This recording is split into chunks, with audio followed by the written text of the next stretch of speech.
How can a lot of enterprises really come together to accelerate this AI advantage? So without any further ado, I'd like to introduce our next guest. With a huge round of applause, let's welcome our next guest, Mr. Sandeep Dutta, Chief Fractal Officer, Asia Pacific and Middle East region at Fractal Analytics, to join us on stage, please. Sir, good to have you with us. The floor is yours.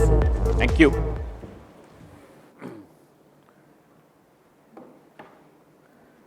So I think seeing the survey was very encouraging to me, which means that the topic that I'm talking about is relevant for you. I'll try to keep it crisp and focus more about how we can use this emerging technology in enterprises. But let me start by asking you a quiz question, right? Just following up from the survey. One more question for you. What do you think was the most transformational AI discovery in 2022? And maybe I'll add a little hint, ChatGPT came in November 2022. But as you may have guessed, it was a trick question. I didn't give you a hint, right? I was misleading you. But because what also happened in 2022 and went unnoticed quite a bit at that time was that one of the most or the biggest problems in medical science, in biology, was solved using AI. And that is the problem of how protein structures fold and how you can predict a protein structure. We know that all of us are made up of proteins, all living beings are made up of proteins. And if we can understand the mystery of how a protein structure is, we can actually solve multiple problems, including the diseases that, there are congenital diseases, there are rare diseases, all kinds of problems can be solved. This has been the holy grail for medical science for many, many years. And this was solved by Google DeepMind in 2022. And they have predicted more than 200 million protein structures, really improving our knowledge of how living beings work. And they have down to the accuracy of a one atom. And therefore, it has officially been now called as a solved problem. So while I know that ChatGPT is great and GenAI, no way, I think it's fantastic. That's an amazing achievement. That is not all that AI does. AI does much more, and AI is solving some of the most complex problems for the world.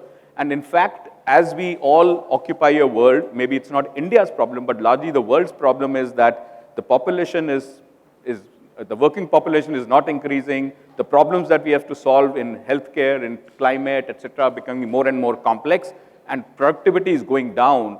It is technologies like AI which will be the future, hope for future for us. So AlphaFold continues to do well. Google DeepMind continues to bring great models and making it even better. And for once, I think the science community had to wake up and acknowledge AI as a key contributor. So this year, many of you may have followed that 2 Nobel Prizes were given to AI researchers. There is no Nobel Prize for AI, but it broke through in 2 areas. The Nobel Prize for Physics was jointly went to Geoffrey Hinton, who's one of the fathers of AI, and he is the one who really revolutionized deep learning, which is one of the key techniques which is used in AI. And the second for the protein work, went to the team from Google DeepMind for the acknowledging, and that went for chemistry. There is no AI Nobel Prize yet, maybe next year, but both in chemistry and physics, it was AI that shone. So we firmly believe that AI is going to really change the world around us. And I'll talk to you about some of the examples of how it is around us already. But what will it do, right? And specifically, a lot of buzz has been around GenAI. It's the most value will be generated in repetitive cognitive tasks, right? That's where the maximum impact will be seen. Of course, there are other areas also where work is going on, right? And it will keep improving. So we do have physical repetitive tasks like, the mechanical robots are probably already doing well. They will keep improving, etc. But the latest improvements in Gen AI, we will see them contributing most to the cognitive repetitive tasks. So if we look at some of the examples of what has happened around us in the last couple of years, there is a company called Klarna. Some of you may have heard of them. Klarna is a fintech company in Europe. And in early 2024, Klarna announced that it's going to replace many of its customer service agents by OpenAI bots, right? They made that announcement. They talked about how much work these are doing. What you see here is a tweet from the Klarna CEO that came out in February 2024. And they, of course, claimed that they were starting to see a lot of productivity. But what was the fallout? Teleperformance, which amongst others is one of the leading providers of customer service, immediately saw its shares tanking. And that's the kind of impact that AI can have on future of multiple parts of the corporate world, right? I mean, the expectation about what impact things, if Klarna is able to do it successfully, what impact it has on the customer service function and providers across the globe clearly got reflected in the expectations of the market on the share price. That's one example. And I think today also what we are seeing as an enterprise AI service provider, we are seeing one of the largest areas where AI has started to make a difference is in the call center, contact center, customer service area. Not so much to say that humans are being replaced by AI bots. I think that still has some way to go. But AI is playing a big role in making human agents much more productive and effective. And where we are saying is tools like Agent Assist, etc., that we are developing, which helps an agent do their job better, helps the experience for the end customer improve by reducing handle time, reducing call wait time, improving accuracy of the solutions given, as well as you are able to do 100% call monitoring using AI and improve the effectiveness of training, etc., and give much better results. Another example, and this is something that Fractal did back in 2015-16. So we talked about Jeffrey Hinton doing great work in deep learning, and one of the first impact they showed was in image analytics, right? What they could show at that time was that you could start identifying, automatically a machine could identify a cat from a dog, etc. And we said, how can we apply this in healthcare? So the area we picked in was radiology. And we started seeing, okay, what is the problem in radiology? The problem in radiology that we wanted to solve, very simply illustrated here is through some data from the US, that chest x-rays are probably the simplest form of radiology imaging that you will get today. It's been around for ages. But in the US, if you had a chest x-ray interpreted, there is a 20 to 23% chance you'll get a wrong diagnosis. 20 to 23% chance in the US, and 19% chance that a lung nodule will be missed. Lung nodule is the early indicator of a lung cancer, which is one of the most aggressive forms of cancer. Now, this is the data for the US where there is data. I leave it to your imagination to extrapolate it to India and other parts of the developing world because we don't have data. But what kind of error rates are we seeing, right? And why does this error rate? Finally, it's a human being. Maybe you had a tip with somebody in the morning and your next results go bad. Maybe you're sleepy after lunch, your next results could go bad. God knows, but you get all these errors. And we started developing an algorithm and said, okay, how can we get it to do as well or better than humans? And we developed something called Cure.ai. It has multiple algorithms, one of which is for chest x-rays, where it is able to diagnose and look at all the anomalies in a chest x-ray that a human doctor or a radiologist would do. Today, Cure.ai is one of the most adopted healthcare AI solutions across the globe. It is across 90 plus locations, touching 25 million lives, multiple billions of scans every year that it is processing. So that's the power of AI, that Cure today is recognized by WHO and authorized to substitute in places where a physician or a radiologist is not available to look at a chest x-ray. Cure can be used to do that. It is used to diagnose tuberculosis, and it's really helping counter that disease across the developing world. Another example, and this time this is Waymo. And the autonomous cars have been probably the most exciting, but the most elusive prospects and promises of AI that we've seen over the year. But it is really coming to play now. Waymo, which is a Google autonomous taxi service, is today doing 150,000 rides a week, multiple cities in the US, 150,000 rides a week with 73% less accidents and incidents. Of course, an AI-related autonomous car has an incident, it gets much more publicity, but the data shows that it is 73% safer than a human driver. So I just gave some examples. There are many more examples of AI that I'm sure you're witnessing out there. But what I wanted to emphasize was that this time it is different, right? Most of the time when we have technology, we as humans have to understand technology. We have to get trained. We have to look at courseware. We may have to do some online training. This time the technology understands us. It adopts to us. If you have used ChatGPT Or if you're using now a chat GPT based voice assistant or anything, or any of the Gen AI based voice assistant, you will see the difference. The technology is trying to learn about us rather than we having to learn about technology. And it is making it easier, right? It is super responsive to our needs, right? It's being said that the next big programming language is English. You don't have to anymore learn COBOL or learn Python or learn anything. You can just give your instructions in English and it will be created, the program will be created for you, tested, etc. So it is super responsive to our needs. It has compressed knowledge of the entire world, right? So it knows everything today.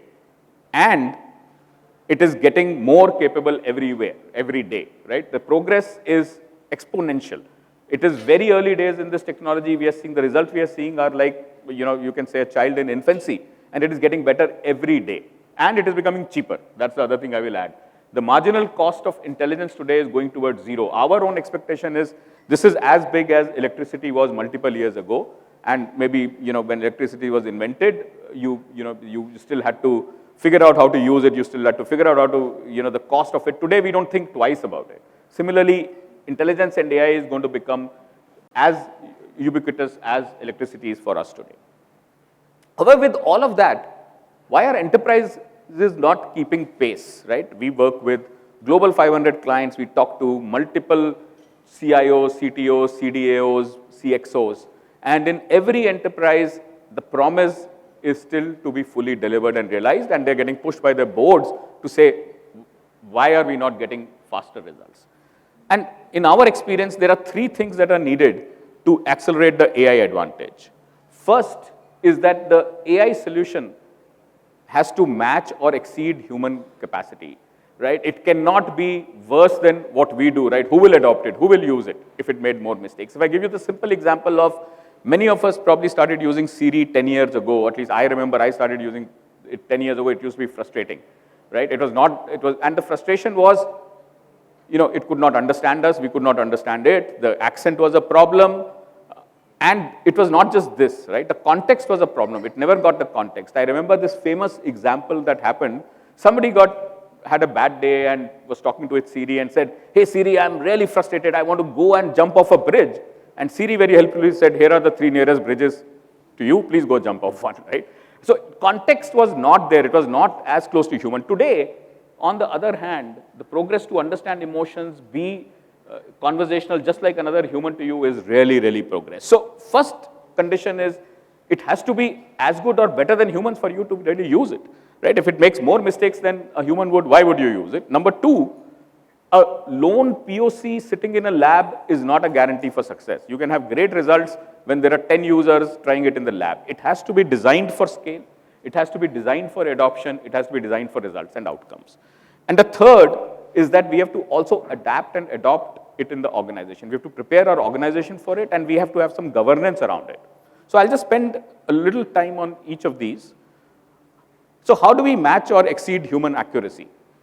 It is all about errors, right? It is all about minimizing error. And so in the Siri example, today, there is some study to say that in verbal communication, humans make 5% errors. So, right, our accuracy is 95%. 5% of the time, we also do not understand and adapt to truly get the meaning or context or words, etc. Only when AI started getting below the 5% error rate, we saw the usage climbing, right? About 2013-14 is when AI achieved that, and since then, the usage of Alexa, Siri, and other voice assistants has been just going up. So it is all about getting the error down, and error is a function of data, compute, and technique, right? Today we heard that all the data of the world has already been subsumed into these large language models, right? And if you are following some of the literature now, the magazines, New York Times is suing OpenAI, etc. Everyone wants to now get a little bit of value out of what they generated. So how do you, so today, but still, the larger technology companies are now, looking into conversations in Reddit, looking into what is happening on YouTube, etc., and getting more data.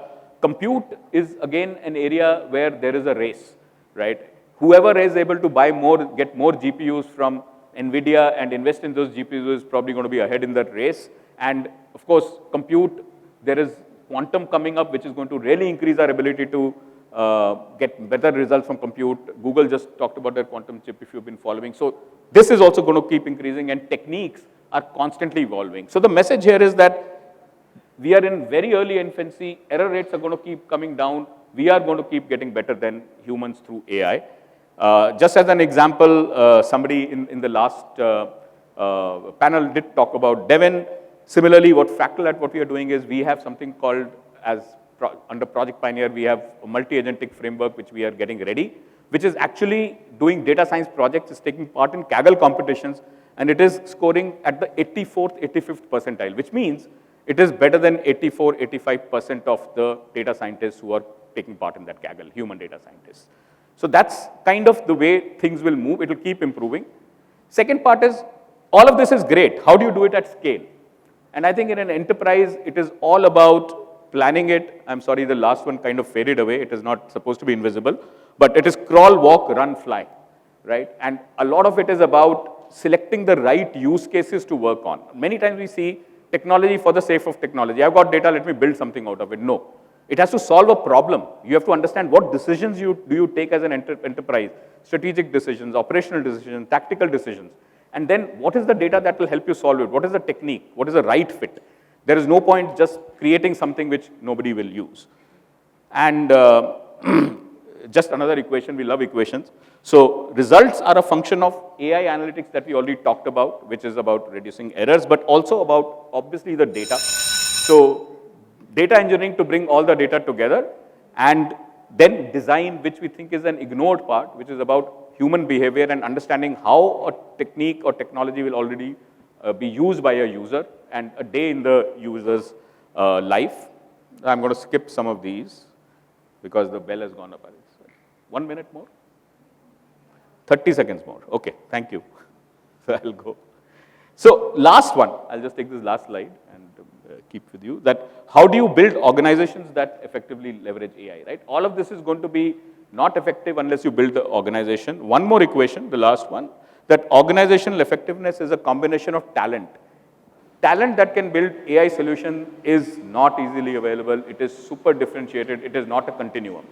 It is, the people who can really make a difference are few, need a specific way of working, and they are extremely highly paid, very difficult to find. And that's why, most of them are grabbed by Google, OpenAI, etc. Culture that you build in the organization that makes sure that the innovation can happen, I think that's also not easy to get to. And governance. I think the third important part is building the guardrails. We know that AI is a great tool, but great tools can swing both ways. You can have biases, you can have hallucinations, you can have a lot of problems. So having a responsible AI framework and implementing it is the third important part of getting successful. So I think I'll end it here, and I'm happy to talk more. I had more slides, so some of that I can discuss later if we get a chance to talk. Thank you.